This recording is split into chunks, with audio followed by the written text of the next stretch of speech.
کیا ہے کہ ویل کے دو مطلب ہوتے ہیں. ایک تو ہے ہلاکت، وہ ہلاکت دنیا میں بھی ہو سکتی ہے، آخرت میں بھی ہو سکتی ہے.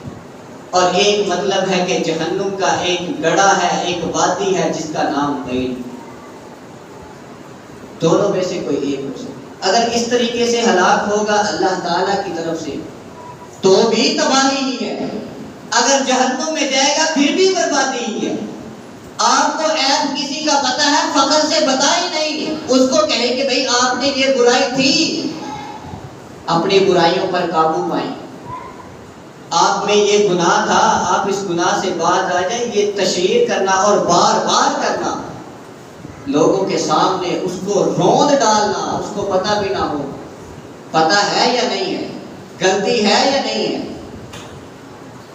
اس کو سمجھانا ہے، اس کی غلطی کی تشہیر نہیں کرنی.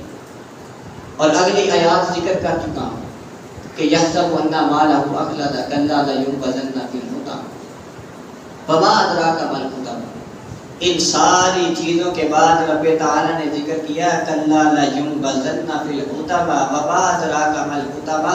حطمہ جہنم کی ایک وادی کا نام، جہنم کے ایک حصے کا نام.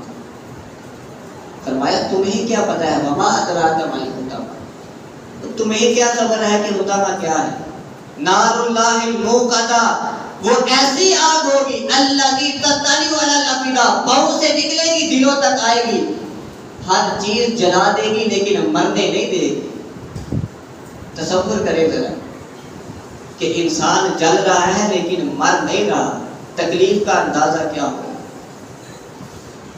نار اللہ الموقدہ الذی تطلع علی الافئدہ، کہ وہ دلوں شیشے سے نکلے گی دلوں تک آئے گی، ہر چیز جو سامنے آئے گی جلا کر رکھ دے گی لیکن مرنے نہیں دے گی.